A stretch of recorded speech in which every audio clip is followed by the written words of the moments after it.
All right. Hello, everybody, and welcome to this month's Montgomery for All meeting. We're starting a little later than usual, so thank you to those who are still up and attending here with us tonight. This is also recording, so you can find this meeting along with all of our other virtual meetings at our YouTube page. So tonight we are talking about public and social housing in Montgomery County, which I'm very excited to discuss with you all. So before we jump into that, though, a little bit about Montgomery for All for anyone who might be newer. Montgomery for All is a grassroots membership-based group organized by the Coalition for Smarter Growth. And we have come together around Montgomery County's new general plan update, Thrive 2050, to make sure that it paves the way for a more equitable, prosperous, and sustainable future. And so just to introduce myself, I'm Jane Lyons, she, her pronouns, and I'm the Maryland Advocacy Manager with the Coalition for Smarter Growth, doing most of my work in Montgomery County. And so I am the person who has been helping to organize Montgomery for All, but we also have an incredible steering committee, one of the members who is one of our speakers tonight. And so we came together in early 2020 to put together a platform for what we wanted to see in Thrive 2050. You can see that platform on our website. It includes pushing for more housing options, protection for vulnerable communities, providing equitable, safe access to amenities, building a world-class transit network, and more. So you too can become a member of Montgomery for All. We are over 100 members strong at this point at montgomeryforall.org. And it is just $5 for an annual membership fee. That means that you can vote in our steering committee elections and advocacy priorities elections, and that are annual in September. And you can become a member at any time. So please feel free to do that. We encourage you to do that. And if you would like a fee waiver, feel free to email me at jane@smartergrowth.net. We want everyone to be able to be a part of this group. And so before we get started, some updates on where Thrive 2050 is at now. So let's see, I keep being fuzzy on the timeline because everything rubs together, flows together. So I believe it was a few weeks ago that the Montgomery County Office of Legislative Oversight, OLO, put out a racial equity and social justice memo on Thrive 2050. And so because of a 2019 policy, the Office of Legislative Oversight, which is part of the Montgomery County Council, is required to do a racial equity and social justice, or RESJ, analysis of every bill or zoning amendment that comes before the county council. So that's required by law. In January, Council President Gabe Albornoz asked OLO to do a similar statement and analysis on Thrive. The Office of Legislative Oversight wrote a memo towards the beginning of this month saying that they could not do the racial equity and social justice analysis because there had not been enough outreach to low income and communities of color, and also offered several recommendations for the content of Thrive, such as around equitable economic development, formatting the document to be easier to read, and such items. And so after that, there's now been sort of a conversation about what happens next after this memo. We did put out a joint statement on it that I won't read to you now necessarily, but it was a joint statement from the Coalition for Smarter Growth, Montgomery for All, the Audubon Naturalist Society, Montgomery Housing Alliance, and the Washington Area Bicyclists Association, reaffirming our commitment to the ideals that are embraced in Thrive for creating more equitable, sustainable communities through better land use policy. So you can see that statement on our website if you'd like to read it. Based on a council meeting that happened last week, additional outreach is going to happen. It seems like it's going to be what the OLO memo recommends, to assemble a group of stakeholders to provide more in-depth input. and we'll find out more about what this is going to look like and what the process will be, hopefully on Tuesday when the council meets again to talk about Thrive. Our understanding from the planning department is that Thrive is required to be passed this year by this council, since this council term ends in December. It would have to be passed before then, and it can either be approved by the county council, rejected by the county council, or if they take no action, the planning board draft of Thrive will go into effect automatically. So to get to that point, they will have to continuously pass 60-day extensions, but they will eventually have to come to a point where they have to vote or take no action, and it goes immediately into law. So you can stay informed about all the things that are happening related to Thrive at montgomeryforall.org/Thrive2050. Any questions about things that have been going on?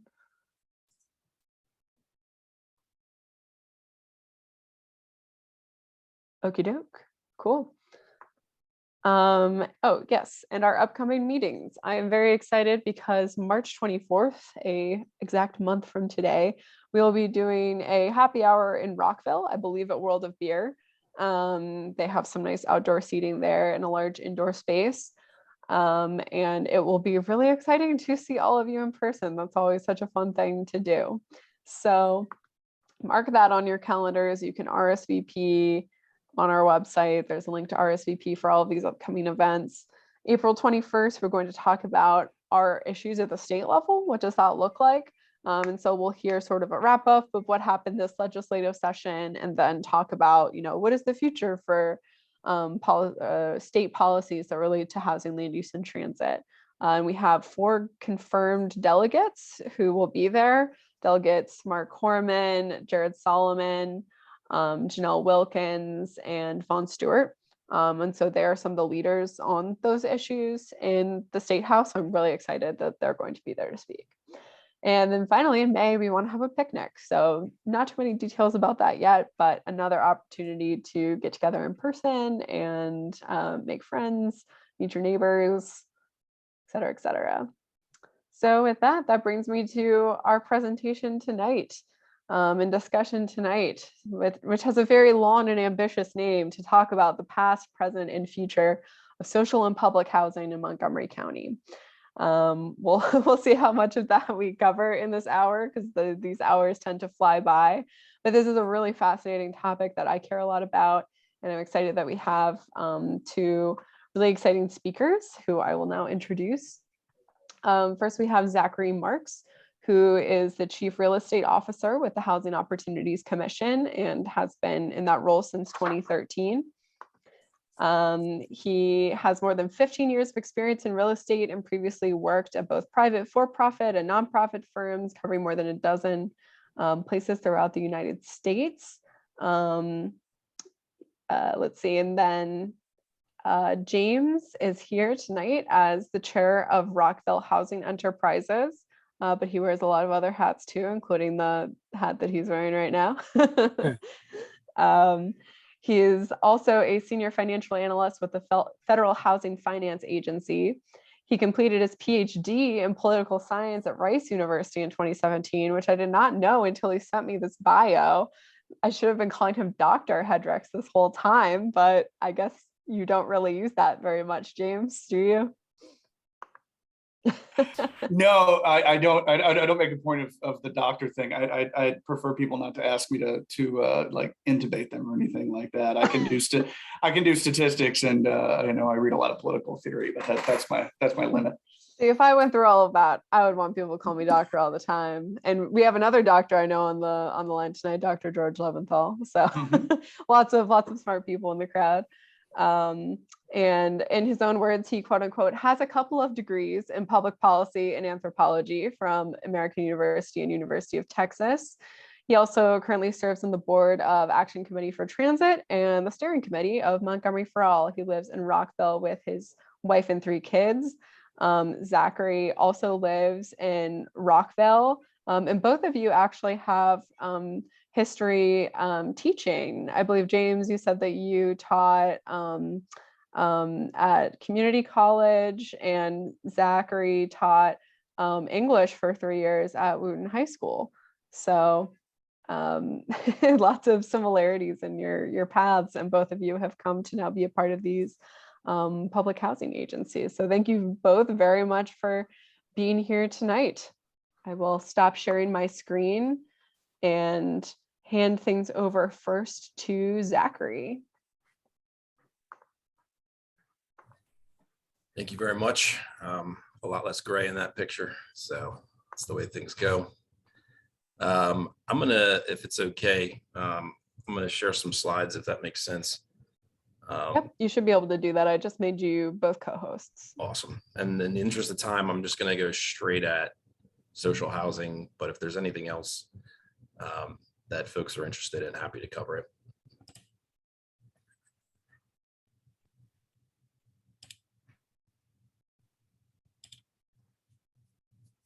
You can see this okay? Yep, looks good. Okay, so this presentation hasn't even been given in public yet, so I'll disavow if anybody quotes it. But so the interesting thing about sort of where social housing is right now, from my view, is that somehow HSC sort of backed into it, and so there's actually real live social housing going on now in Montgomery County, and it really started because council member Reamer approached us and just asked us what if we could come up with a tool for you all, what would you need? And for us, the most expensive source of capital is really construction period private equity. And so we just from there created something called the Housing Production Fund. You may have sort of seen it referenced, and it you know, not that it necessarily should get a bunch of fanfare, but it really got very little here in the county. I've actually talked to a number of folks across the country who, you know, have sort of identified it as, you know, one possible of many approaches to social housing. And, you know, and then it has the other odd characteristic of actually apparently working. So that's good too. So this is actually a presentation that we're gonna be giving to Fed committee. So I just wanted to walk you through because it's actually a really good, it kind of captures where we are and sort of how it's working. So the legislation passed in March of 21.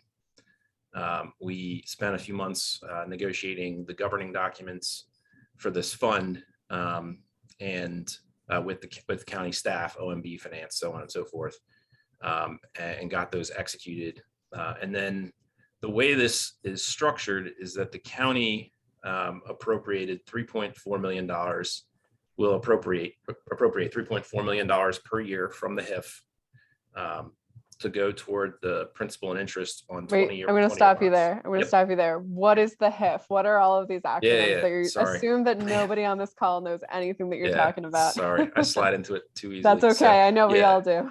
Yes, the Housing Initiative Funds is really the county's version of an affordable housing trust fund.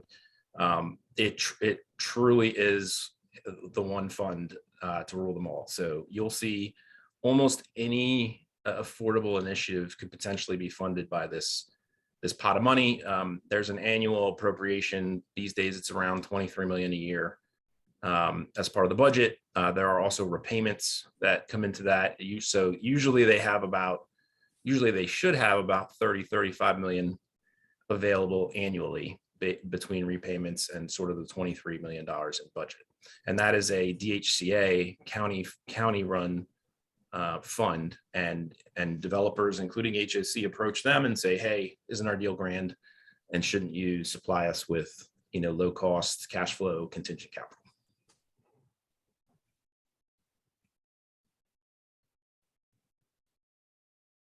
And so what Councilmember Reamer said to us was, hey, we think we can sequester about 3.4 million for a fund.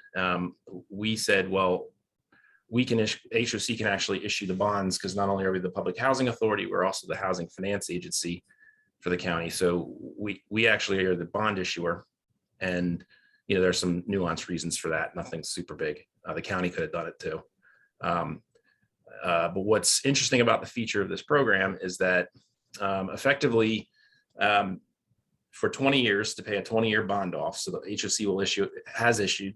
So in August of 21, we issued a $50 million bond, and that bond is backed by these 20 years of appropriation of $3.4 million. The cool thing about this structure is that HOC then takes the $50 million and we loan it into projects as in lieu of construction equity. And if you don't know private equity in the construction phase, the return requirements are very, very, very high. It can, it can be 15, 18% IRRs, very, internal rate of return. So very expensive capital. And so instead, these loans are made to these projects for 5%. And 5% annually on 50 million deployed is 2.5 million. And the way the fund is currently structured, that 2.5 actually goes back to the HIF. Also, we managed to issue the bonds in August when, unlike now, interest rates were still really, really low. So it wound up only costing the county actually $3 million a year. So the net cost of the county for 20 years is going to be about $500,000 for a $50 million fund, which is pretty terrific. And then after 20 years, the fund's actually free to the county and it continues to revolve. So this is a revolving fund. It funds construction period equity. And then when the buildings are built, stabilized, HOC comes in and then we refinance them, as a stabilized property. We pay back the fund and the fund can be loaned into new deals. And in December of 21, we made the first loan to the project you see on the top, which is adjacent to the Shady Grove Metro. It's 268 units. And the requirement of the program is that at minimum 20% of the units be affordable at 50% AMI and another 10% affordable at or below MPDU levels. And so one of the things that I see in social housing conversations is, there can sometimes be issues with the presence of market rate units. Some folks feel like, that every unit needs to be affordable, and these are all really worthy discussions. One thing I try to convey to folks is that the average tax credit deal in the county is around 100 and some odd units, somewhere between 75 and 125 units. So even though you see things like 30% affordable, we're actually making up for a lot of it on volume. And so we're really delivering almost the same, sometimes even more, it's even larger deals, because we're able to do these really large scale, large format deals. They're also mixed income, so they are self-sufficient. And in October of this year, we will fund the second of two deals that this first revolution of 50 million will support. And it's actually, and this is actually two buildings. One will be passive house. Both are actually built to passive house, but one will have a massive solar array, making it a zero net energy building. So, we're trying to accomplish, as usual, more than one goal at one time. And so this message to the council is, hey, this really worked. We got two deals, 750 units off the ground in a hurry. And it's going to create a significant amount of affordable housing. It's mixed income. It's highly energy efficient, transit oriented. But the best thing about this, in my view, and to my nonprofit partners, are that one of the other reasons we structured this the way we did is because it actually, we can do this without using tax credits and without using the HIF otherwise, which is important because that means we're not cannibalizing, it's no longer a zero sum game. We're not cannibalizing those dear resources that, our nonprofit partners need as much as we do to be able to produce their deals. So this actually grew the pie of affordable housing deals. So all those other great deals that are coming out of HIF investment every year are still going to happen. And as I mentioned at the top, it's only about a $500,000 hit to the HIF annually for what we're producing here. And And to give you an idea of the pipeline, we have so much in the pipeline that we can already fully subscribe 2 revolutions of the fund. So you can see the kind of deals we're doing. These are, for the most part, these are 200, 300, 400 unit deals. So they're producing, anywhere from 75 MPDUs to, in the case of Hillendale, it's like 140 or something like that. So it's really doing a lot of work, and it's doing it without using some of the really key resources, so that all those other deals get done. This gets done too, not instead of. So just to kind of quickly skip ahead, and then I can pause. But I thought these are some cool things that probably, this group actually is probably more interested in this than anybody else I've, talked to about this. But I think it's really neat. So, so if you remember the Council of Governments, I know you do, the Council of Governments targets to try to meet, that 40,000 units. And you can see that we've in the first 2 years, we've already missed it. And in fact, in 2020, we missed it big time. We missed what we need to hit every year to be keeping up with the Council of Governments. Can you remind folks of what the Council of Governments target was? Yeah, so I think it's something like, what is it? What are my own notes here? So we need to basically have 3,300 starts a year for about 10, 11 years to deliver what's projected as the need for the county, which is 40,000 units. And as you can see there, the county really hasn't hit that very often. And the only time they really hit it was was either pre Great Recession, or frankly, you can see in like 2012, 13, and 14, that was mostly just backlog from the Great Recession. And you can see we're kind of right back to missing it again. And so then the reason we named it the Housing Production Fund was, again, it was designed to grow the pie and actually have HOC play much more of a role of producing housing toward that Council of Governments goal. And you can see down here in this second chart, you can see where HOC starts to show up in enough that if you actually lay it onto the 3,300 units, you can actually see us, which I think is a really cool concept, because that means, and all that is just overlaying the pipeline you just saw. You can actually see us showing up in a meaningful way, contributing to this goal. Zach, could you go into presentation mode so that it would be a little bit bigger? Yeah. Sorry about that. No worries. And so how much, again, was in this housing production fund that the county council recently gave to HOC? Yeah, so they had some monies that they wanted to sequester and use for specific programs. And so they went to MHA, they went to HOC, and they said, hey, tell us, just tell us, what would you do with this? And so the gross amount of annual appropriation is 3.4 million, but the net is about half a million, because that 3.4 was to pay principal and interest on the 20-year bonds. The principal and interest actually wound up only being about 3 million.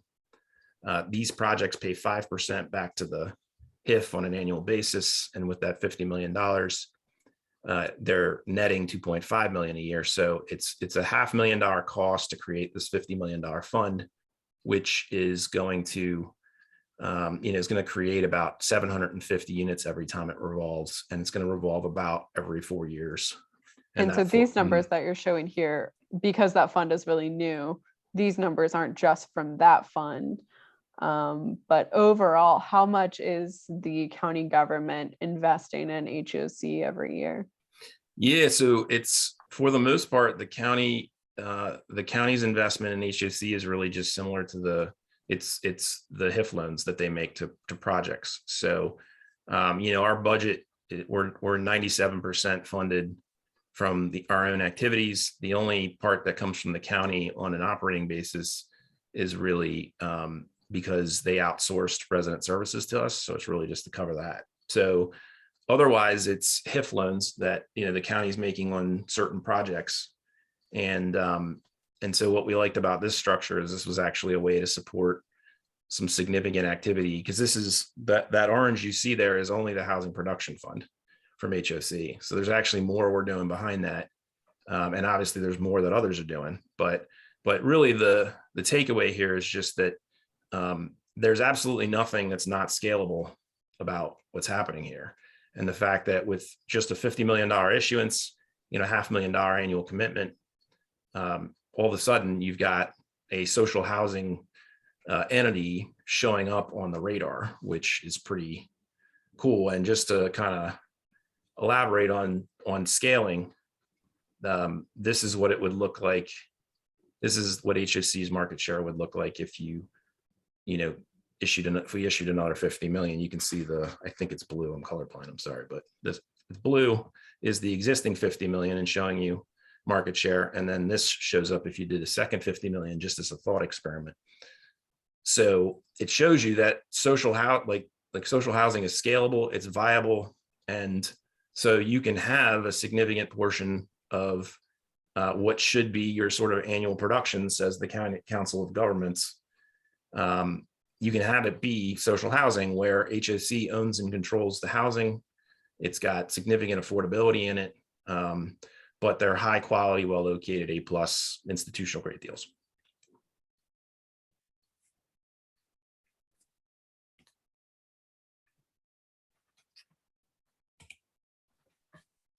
I'm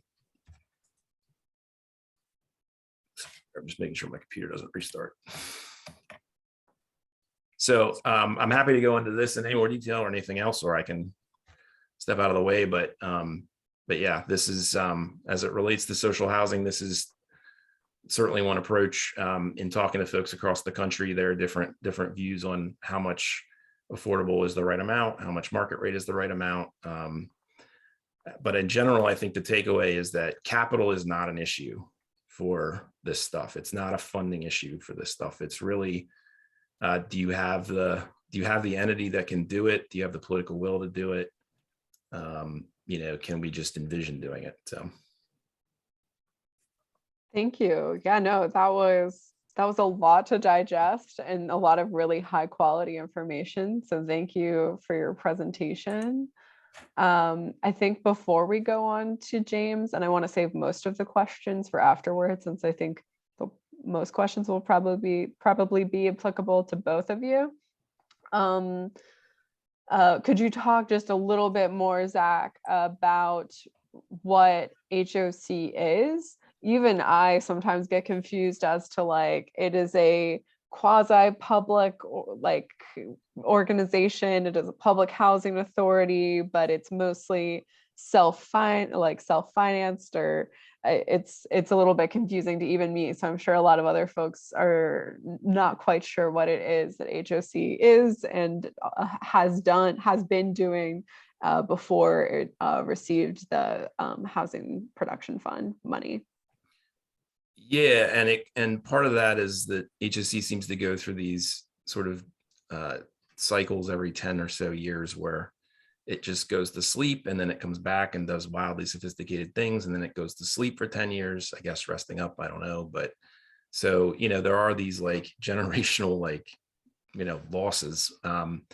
The simple part, I think, of HOC is, it is a public housing authority. It's a housing finance agency. Those things, there's plenty of those things across the country.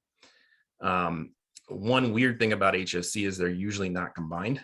It's really, really helpful that they're combined because it's one less bureaucratic knife fight to have to happen for things to happen. So that's good. And so being a housing finance agency essentially means that you can make your own bonds, right? Yeah, we issue bonds to back mortgages for affordable housing. We could do that for private affordable housing development. We certainly do it for most of our own development. And it is a good source of income while doing mission to continue to do further mission. And so we are a governmental entity, but we're formed. We are chartered by the state, so we're actually a state chartered entity, but we're written into the code of the county. The reason why is effectively so that neighbors can't go to a council and get them to kill a deal we're trying to do, right? So if we were the if we were a county division, then we'd be going to the council to get our stuff approved to do it. Instead, what happens is the county executive appoints our commissioners, our board of commissioners. The county council confirms those appointments. But once those commissioners are seated, they effectively govern the agency independently. And it's effectively to provide that cushion so that there's no temptation for politics to get involved to, prevent a deal from happening in a particular neighborhood. So that part's pretty, I think pretty understandable. The other super weird thing about HOC is most public housing authorities really only own public housing, and they normally own it in places that aren't particularly dynamic. And so they're not particularly well-resourced agencies. But as everybody here knows, if you own real estate really of any kind in Montgomery County, those are real assets. And so what's really been unique about HOC is that over decades, HOC has been doing lots of affordable housing that isn't public housing. And over the years, that has created significant asset value that, I'm grateful for, because that means we have real resources to put into significant projects. So, we're opening Elizabeth House 3 later this year, which is a 15-story senior housing tower that's going to sit on top of a 120,000 square foot aquatics and rec center. And that building cost a lot to do, and it was not necessarily for the economics of it.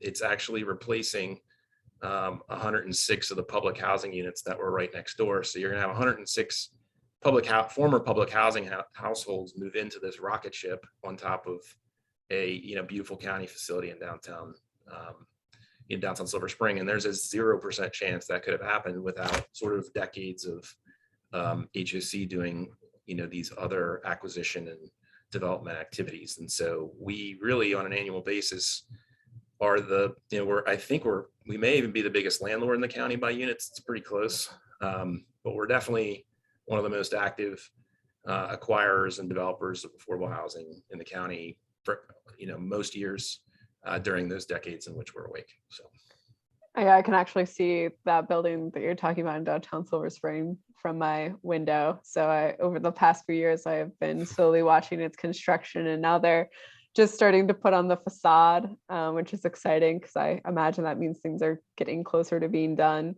And I was hitting myself on the head because I was like, I should have been taking pictures to show the development of this over time. But it's a really exciting project. Can you, before we move on to James, explain one thing about what does it mean to, you're talking about assets that are affordable housing, but not public housing? What do you exactly mean by that? Yeah, so the public housing is actually a specific program. And I know for lots of folks, these programs, it's kind of like calling, tissue Kleenex, right? It starts getting fungible, but it's actually a very specific program. And oddly enough, it was sort of supposed to be social housing back when it was created, many, many years ago. But all the evil forces you might recognize basically turned it into, the opposite of what we see internationally, where it's a very, it's a very focused program only on, the most deeply affordable. And what we've seen of successful social housing across the world is that the most successful social housing is actually the housing that serves the broadest set of incomes. And there are two main reasons for that. One, it's more economical to finance, but two, interestingly, and I learned this is one of my big takeaways when the folks from Vienna visited a few years ago, is that actually what you get is you get broad buy-in when 70% of your city rents from the government.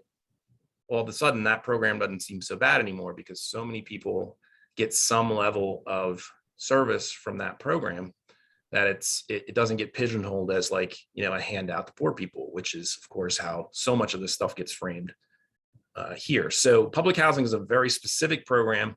It's frankly, it's a failing program. It's only really failing because it's always underfunded. So it's not necessarily the problem in the program itself, but it's always underfunded, always. And so HOC, because of the dynamic nature of the county over many decades, also was doing tax credit deals or mixed income deals, all sorts of different transactions.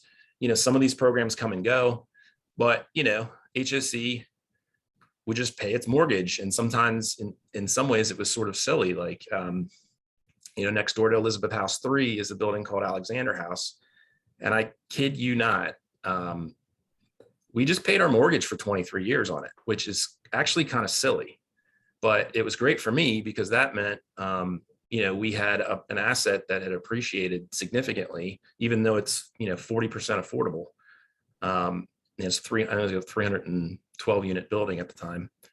And, but, if you pay your mortgage, you're building equity, just like, if you own a home or you have a rental property, over time, if you pay the bank, you slowly own more and more. And so, this is what HOC sort of does. So it's this accumulated wealth over many, many, many, many years. But over that sort of long term, you can really, in markets like Montgomery County, you can amass a significant amount of implicit equity that can be capitalized and reinvested in the mission. And that's actually one of the things we haven't really talked about with the Housing Production Fund, but there is also, that is another sort of pop that comes down the road and, in a decade or so where, the value of these new buildings, they appreciate and, you start to build equity again. And so, this can be done even with brand new entities.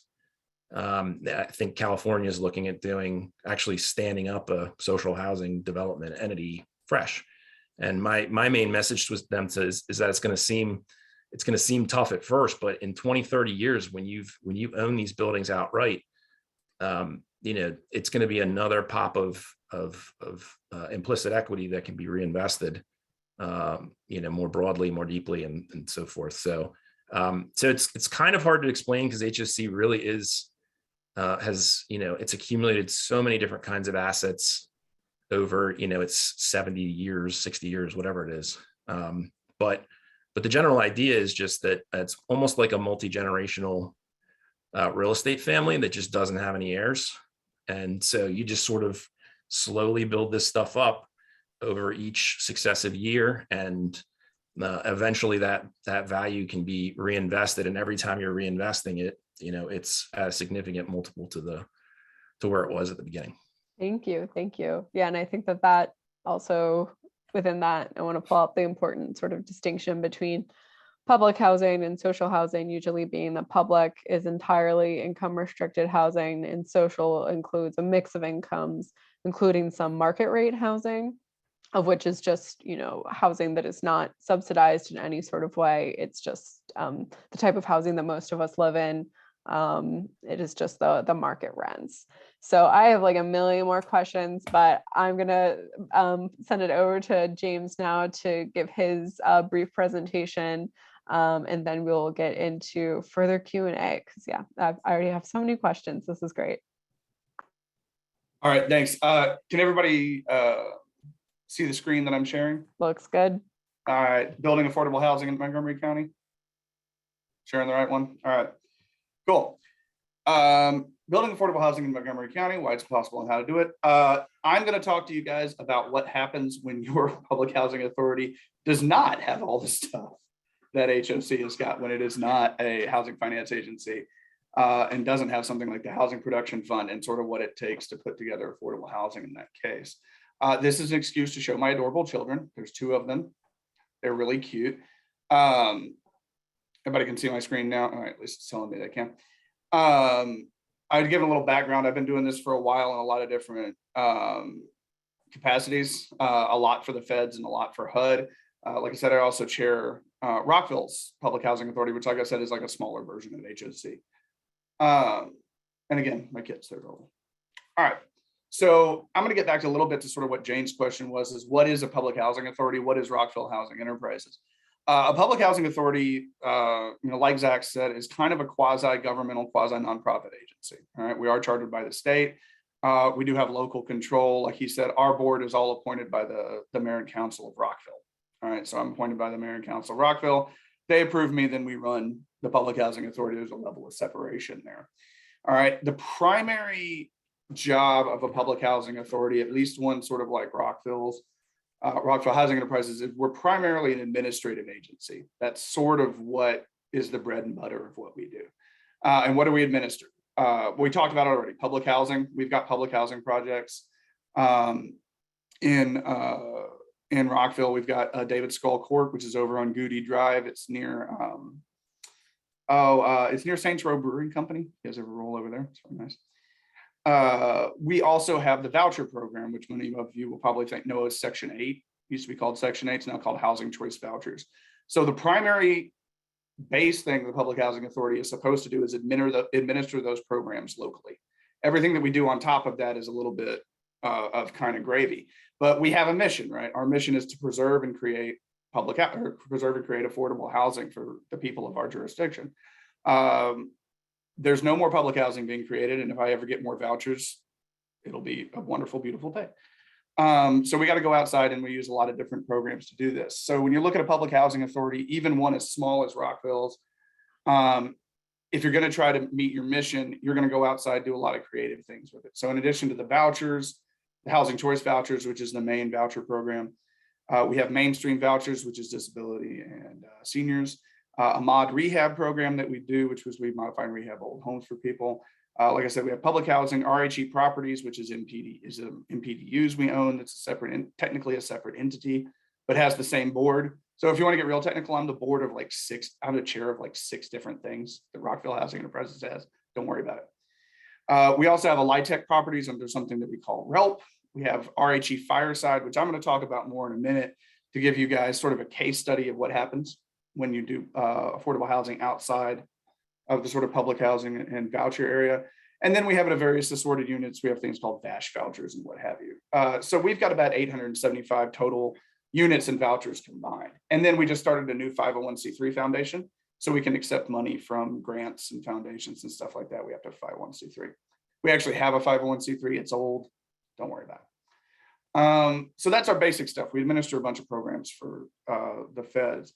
What we want to do more of, and we just had a strategic planning session not too long ago. One, we want to expand resident support services. All right, that's not a big part of what we get money from HUD for. We have to go outside and find grant money for that. So we're trying to expand the support services that we have for our residents. A lot of our residents, it's low income. A lot of our residents are seniors and folks with disabilities. There's a lot of opportunities for support services there. We'd like to provide more. External funding sources. Again, I talked about 501c3. That's one way that we get money from outside is to have a separate 501c3 organization that we can basically sit that money in, keep it separate. And then affordable housing development and acquisition. That's a lot about what Zach was talking about. If we want to really meet our mission of providing affordable housing for folks, we can't just rely on the money that we get from HUD, from the feds. As Zach said, the public housing program would be great if it ever got funded. And if it ever gets funded, I will have a really, really good day that day. That'll be a great day. It's not going to happen. In fact, and this is sort of tangential to what we're talking about, we're actually moving the properties that we have out of technically public housing and moving them into what's called project-based voucher, because the funding reliability of public housing is so poor. And we can't, no building lasts forever. They all have to be renovated and rehabbed at some point. We can't do that within the public housing structure as it currently exists. We don't have the money from the funds. So we're actually moving a lot of our properties or a lot of our units out of that. Anyway, that's what a public housing authority kind of is at its base. If you're doing, so we're going to talk a little bit about the acquisition. We're going to talk about social housing. So that's, off on this side here. And I've sort of given this presentation or a version of this in a couple of things. You need 2 things to create housing. You need somewhere to build it, and you need money to build it. At the basis, those are the 2 things you need. In Rockville, we do not have a lot of space to build stuff, and there's not a lot of space where they're going to let us build stuff. So mostly what we've done over time is we buy MPDUs, we kick up properties when we can, and we do rehab stuff. There is a certain amount of randomness to the acquisition. I'm sure Zach, you guys, with the scale that HOC works at, if you can pick up a property, you will. If you can do a job, you will. If you can buy something that's on the market, you will. If you can't, you won't. And you just kind of have to go with the flow. So we've got a lot of the opportunities that you get tend to be kind of random. The planning that you do for them isn't. So we do a lot of planning and preparation. when we do, to try to get properties when we can. You know, so when they come up, when on the market or somebody offers it, or we can get the opportunity to buy it. So Fireside Park Apartments, a case study. So like I said, this is RHE. This is what you do when you're not a housing finance agency and you do not have a housing production fund, is you have to do what we did with Fireside Park, which will shortly be called Parkside Landing. There was an actual fire there at one point, and we figured rebranding was the best way to go about it. So Fireside Park Apartments is, it's actually currently being rehabbed right now. It's a rehab and refi project. So we bought it, we held on to it for a while before we could refinance it. Once we refinanced it, we had the money to rehab it, basically. If you want to get real basic about it. 236 units, 22 buildings, 1 to 3 bedrooms. It's a mixed income property. So like Zach was talking about, it has both, we have LIHTC units, low income housing tax credits. So we have 177 affordable and 59 market rate. We don't rent the market rate at market rate. We rent the market rate not terribly higher than the LIHTC rents. We also have voucher recipients in there as part of the affordable housing, some other stuff. So one voucher program that we recently got was kids that were aging out of the foster care program. So we've got actually a fair number of former foster care kids with vouchers in that property. It's got amenities. It's nice. It's got a playground. It's got a pool. It's got a picnic area. It's actually nice. Some old trees on it. So anyway, how do we do that? We had to do loan guarantee. It's a mixed finance project. Every project is a mixed finance project. So we had to do loan guarantees and what is called LIHTC, low income housing tax credit, which is what I call the only game in town. Don't actually add up the numbers or try to memorize this. It's not that important. The important thing is to look at the number of different funding sources that we had to have to put this project together. 1, 2, 3, 4, 5, 7, I think total. A decent chunk of which came from Montgomery County. So thanks everybody. But we had to put 7 different funding sources together. The biggest one was PNC Finance Agency, got a loan guarantee through something called 221D4. Don't worry about it. The point is the government guaranteed the loan. All right, PNC gave us the loan, government guarantees the loan. If I remember off the top of my head, it's 80%.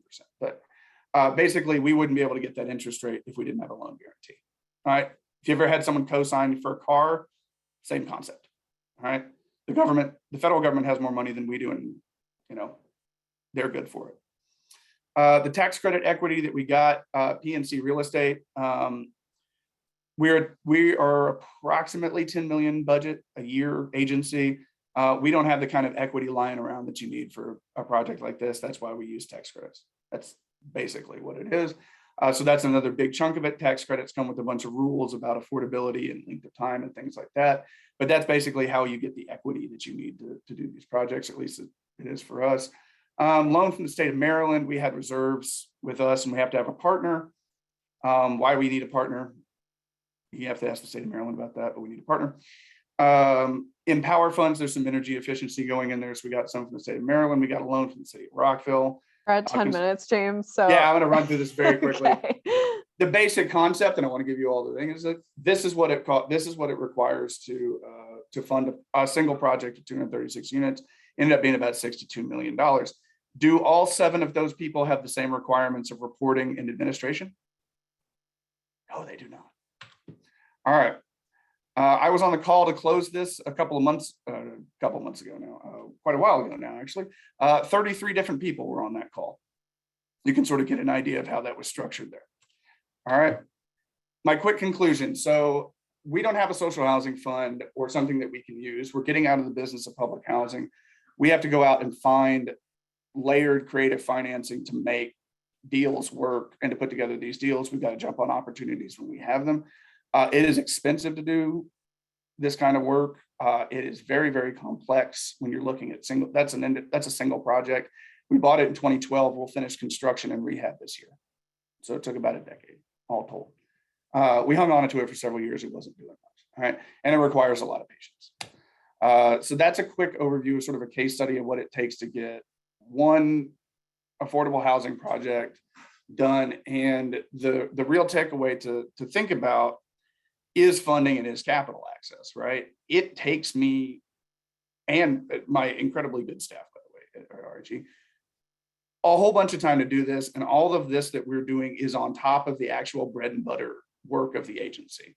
All right. This is not what they get paid for. All right. This is an attempt to expand the mission and do more of the mission oriented stuff that we have. All of it is on top of the basis of the bread and butter stuff that the PHA does. And it takes a lot of money from a lot of different people to get it off the ground. And a lot of these projects don't get off the ground.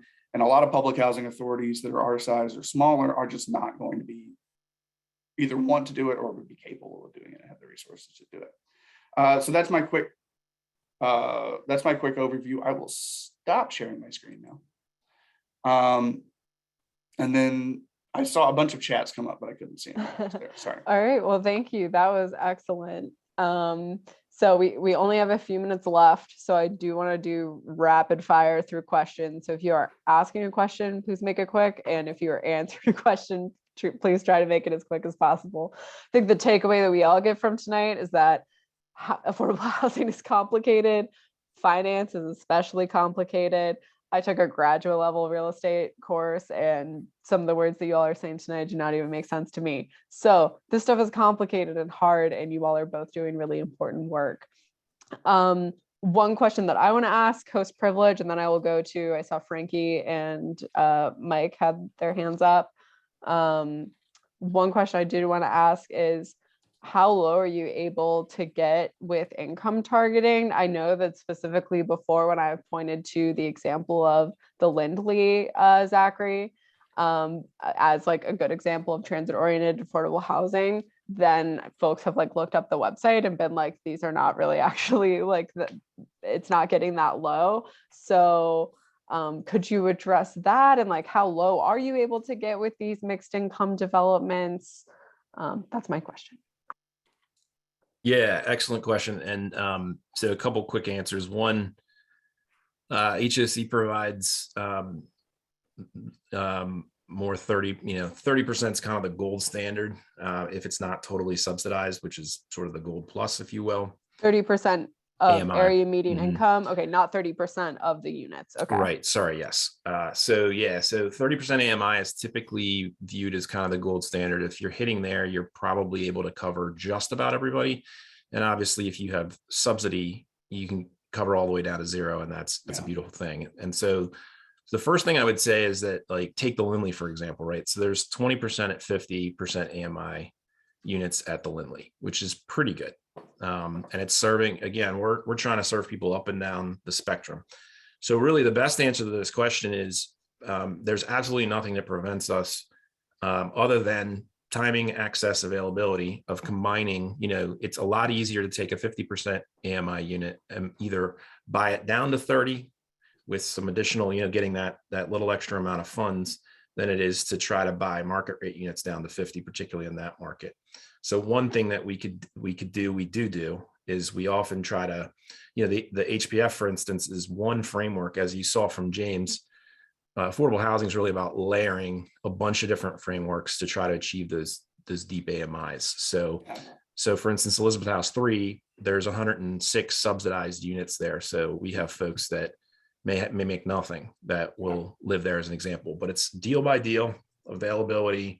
And it's pairing stuff where you can get it, whether it's capital up front or whether it's hard to find, voucher subsidy with other programs to try to get down to those lower incomes, which we do, but obviously not in every case. Basically, just what Zach said. It'll also depend on the deal, how much you can buy down with what subsidies and what you can get. Sometimes if you find a good funding source that can buy, you can expand it. We're all mission oriented, so we'll expand it as much as we can. Eventually, it's got to be in the black and not the red, though. Frankie, I want to go to you. Thank you. James, I always learn whenever you're giving a presentation. Thank you. And Zachary, also, that was awesome to see. I guess my really nerdy question, and the thing that gets my mouth watering, is really, I guess, I know the money's already been spent. You've already are budgeted out for the 50 million that's already kind of in there. But in future allocations, Can these be used on right of first refusal projects? Like, is that a potential avenue that the social housing fund could also do? Because I know that those are, I was on I was listening to a panel a year ago in California, and they're saying, if only we had right of first refusal, if only we had a housing authority financing fund. And I'm like, oh my goodness, Montgomery County has both of these things. And, very rarely do I think of Montgomery County as being ahead of California. But people in Oakland and people in LA and people in San Francisco want the tools that we already have at our disposal here. Yeah, I mean, first of all, just as an aside, I'll say it's a blessing and a curse that, HSE, Montgomery County, were way ahead of the curve for a long time. Some of the first movers in the country. And I think to some extent, there's been some laurel resting. So the fortunate thing is many of those awesome tools still survive, but they've actually been around for a long time. So I think what you're seeing is actually other places having their sort of progressive moment, if you will. And in some cases, we definitely can learn stuff from them, and that's standard practice, is exchanging those kinds of things. So the HPF is designed only for new construction. That said, we do have some thoughts. We have designed a structure that is very similar, that would be deployed for the purpose of acquisition preservation of naturally occurring affordable housing. So the answer to your question is absolutely, and I would absolutely be happy to share that idea. There are certainly others, but yeah, you can totally apply this same sort of bond financed approach to preservation. Thank you. And then Mike Decca. Hi, I have two questions. Hopefully they're quick. To what extent is the success of this HOC program really dependent on high market rates? Because I know the value of your assets really go into how you're able to acquire financing. And then my second question is, if we went full YIMBY and said you can build whatever you want, wherever you want it, without anybody complaining about it, how helpful would that be? All right, so I'll definitely take the first one first, and because I need to think about how to not get myself in trouble in the second one. So the first one, the answer is that our model has been, HSC's actually been doing majority market rate for a long time.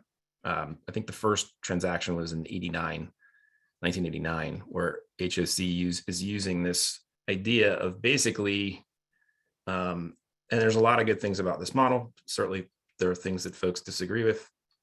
It's all good. But essentially the idea is our philosophy is that somebody's going to collect that market rent, and it's either going to be a private landlord who's not going to reinvest it in affordable housing, or it's going to be us, and in which case it will get reinvested in affordable housing. The other piece is that I know there's often the concern that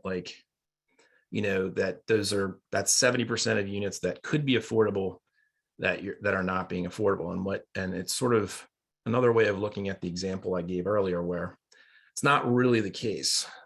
It's 30% of a really large number. And normally, if it were a tax credit deal, it would just simply be that 30% would really be 100% of the tax credit deal, for simplicity's sake.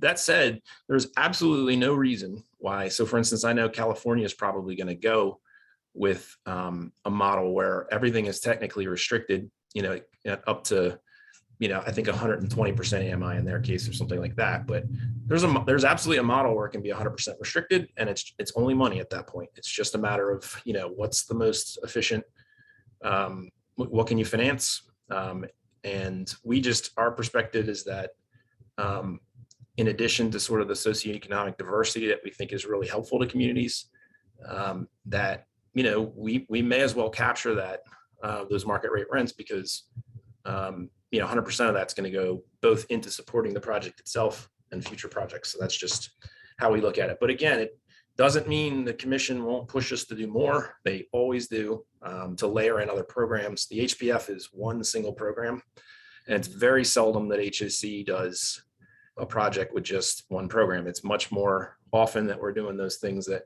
look like, what James was working on, where it really is 3, 4, 5 things stapled together to achieve a bunch of different ends. So yeah, I think that's my thought on that. And then, yeah, I mean, to some extent, to some extent, zoning is the issue for sure. Like, I mean, in some ways it's the only issue. I mean, you may not even need HSC if zoning weren't in the way. I mean, so all those sorts of things are, I think we all probably generally agree on that. But I would say the biggest hurdle, and James kind of referenced it too, is that you have to have the governmental capacity to get into this business. And it's not easy. There are not a lot of folks who work for governments that can do this and do it reliably and responsibly. And so probably the biggest hurdle to social housing has a lot more to do with simply the capacity, both political, but also technical. Can all these different government agencies sort of pull this stuff off? Do they have the staff? Do they have the technical ability? Do they have the governance to basically be large real estate development companies? And in general, internationally, the answer is clearly, but we just don't have that. We don't necessarily have that culture here in the US. So.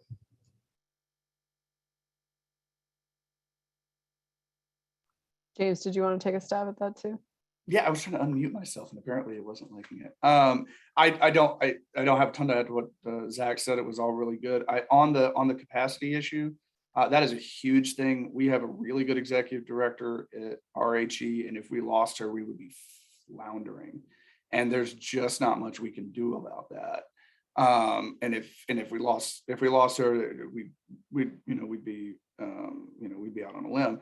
And so, like, there was a lot of local government and federal, for that matter, capacity and a lot of brain drain over the last couple of decades. Some of it's beginning to be replenished now in certain sectors, but I spent a lot of time in my previous couple of jobs traveling around the country talking to people at different cities and stuff. And you got one poor person that's in there that's basically the housing. They take off their housing hat and they put on their community development hat, and it's the same person.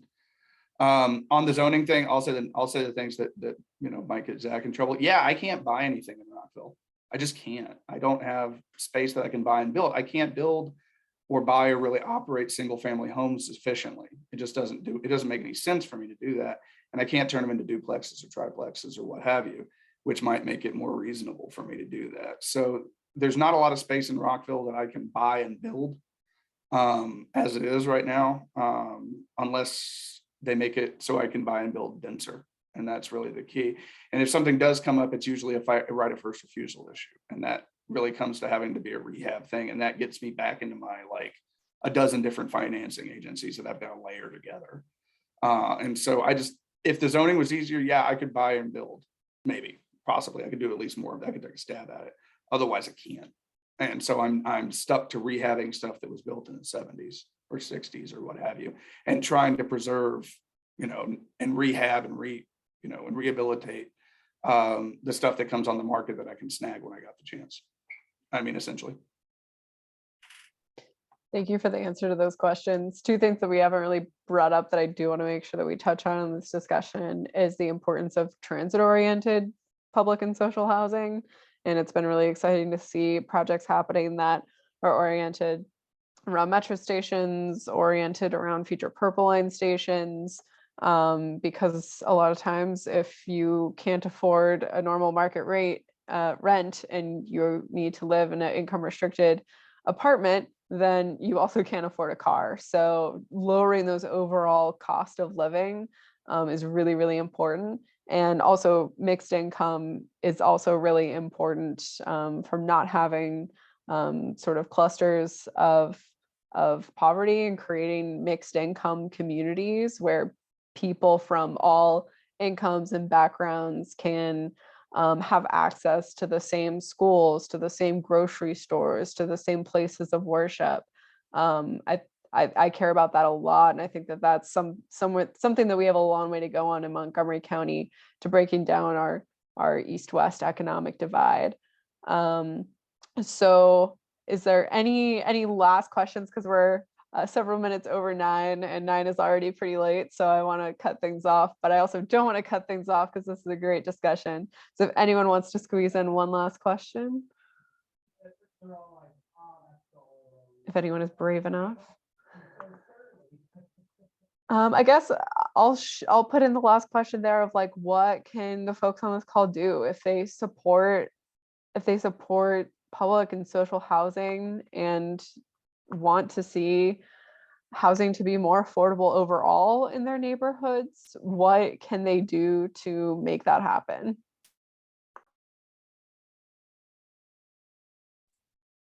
I can jump in on the first one.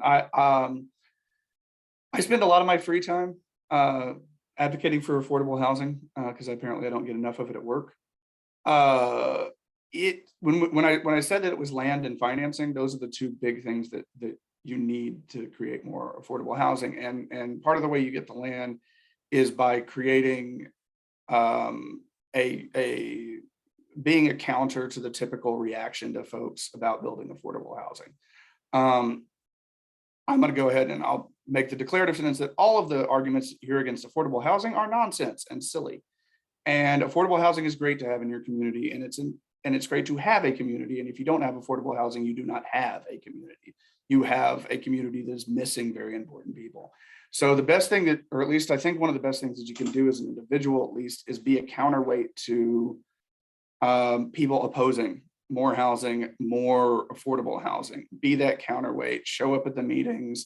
Email the mayor and council when you get a chance. Like, some of that message has to get through, and it's hard. It's not necessary. Like, it's not, necessary for us on a day-to-day basis to live, but it is for a lot of folks in the community. And you need to go out there and tell people that. Like I said, you don't have a community if you don't have affordable housing, because you're missing people that should be there. So go out and be the counterweight, and affordable housing for everybody. All right, everyone. It doesn't just have to, be a specific group or type of housing. So go, like I said, go and be the counterweight, make that message. That helps us do what we need to do on a regular basis. It's spend a lot less time fighting for the purchase and acquisition of properties. We will take care of the real estate finance piece. There is literally no reason that any of you should have to do that. It's a giant pain, and you don't want to deal with LIHTC. What you can do is make a voice for and a space for affordable housing in the political discussion. I'll get off my soapbox. Yeah, I mean, here. And I would just, the couple of things I would add that are that, again, I think so much of this is just the ability to envision stuff working better. I think this county, to a grand degree, but certainly this country to an absolutely incredulous degree, has an ability to pretend like the rest of the world doesn't exist and that there aren't answers just sort of sitting there that work. They're there. So I think part of it is that it's important that that we allow ourselves the opportunity to actually do something. Now it's time for something completely different. Like, you can actually just, there's actually answers you can, Control C, Control V, like it's there, you can do it. And certainly in a county in a state with this kind of affluence, you don't need, it's like, that's the other thing. You don't need a lot of money to move some real weight here. Like, you don't, you need people who have the opportunity, who just sort of have the ability to say, I'm willing to go out and craft something different. I certainly want to get in, like, a shout out to Delegate Stewart, who is, at the state level, like, thinking about things that are really very different. And the great news for the state of Maryland is that the state of Maryland, I don't know if we do anything interesting when it comes to affordable housing. So the good news is there's so much low-hanging fruit that it's very, very easy. It's sort of like my job. Like, it's very easy to look like you're a bright guy when people just left all this, like, resource all over the ground.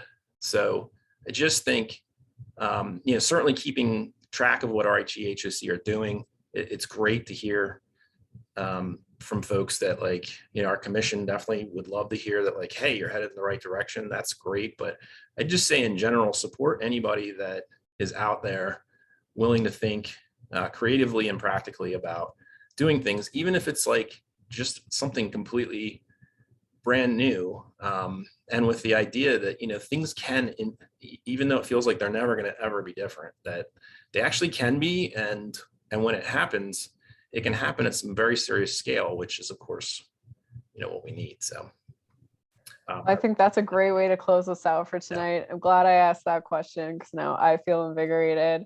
So the other part of that answer is to join Montgomery for All and be active with Montgomery for All, to push for more affordable housing.